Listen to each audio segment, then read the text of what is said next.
Senator Duckworth. Thank you, Mr. Chairman.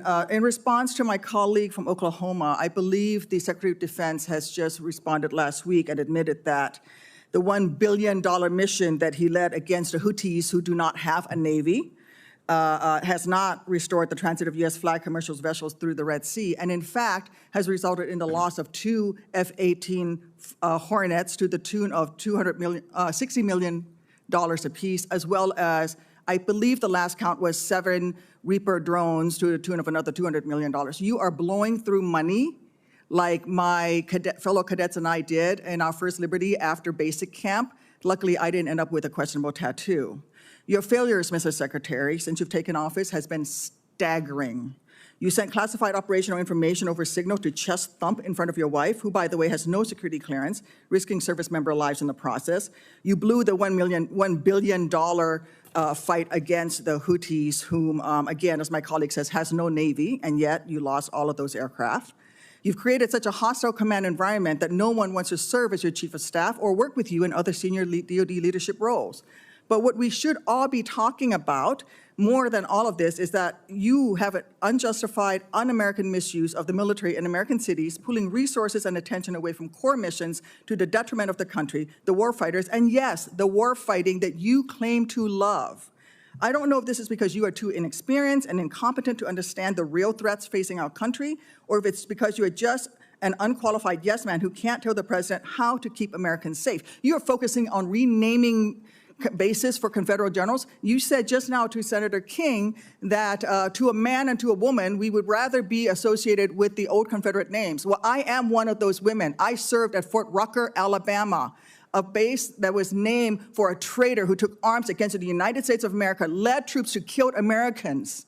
It was renamed for Mike Novosel, a Medal of Honor recipient, who in his citation for the Medal of Honor includes that he saved 29 American lives, to include hovering backwards in a helicopter towards an enemy bunker where a wounded American was laying and saved that person, including after being taken fire himself. I know a little something about what it takes to fly a helicopter when you've been hit by enemy fire. That was heroic. I'd rather be associated with Mike Novosel than a failed Confederate traitor. I don't know whether you are inexperienced or too incompetent, but I wonder when you will actually focus on our nation's warfighting mission. We know that California is just a deliberate, systematic, political and dangerous campaign led by you. We should not be using our military to play cops against Americans. General Kane, as chairman, a key part of your job is to coordinate military planning across the joint force. Is the department currently incorporating into any military plans expanding the use of the reserve forces to include the National Guard or active duty troops to support domestic law enforcement, including in other locations in the United States? Senator, you know, we careful. No, General. Well, it's not really a yes or no question, Madam Senator. We plan all kinds of different things. I think it is a yes or no question. I'm not aware of anything, but the reason why I'm answering is the tags may be looking at something that I'm not aware of. What are you doing at your level? You're not aware of that happening at your level? Because we know that on his first day, President Trump directed U.S. Northern Command to revise its unified command plan to add new planning requirements to combat, and I quote, criminal activities. A series of follow-up executive orders continue to redirect DoD priorities to supporting domestic law enforcement, including one in April that tells DoD, and I quote, use national security assets for law and order. In other words, do law enforcement's job. I'd like to enter these executive orders into the record, Mr. Chairman. Is there objection?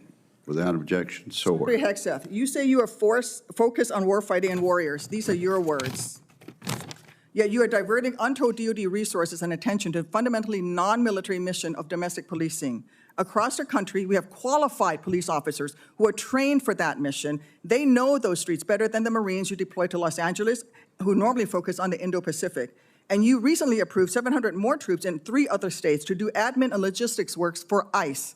You say all of this is valuable training, but I would much rather have our troops do tough, realistic training relevant to high-end combat.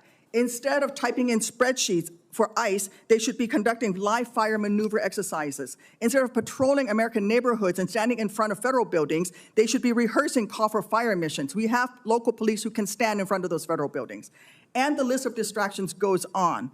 You are encouraging the DoD workforce to go work for DHS in increasing numbers. You're pulling the military away from facing foreign enemies who literally say things like death to America.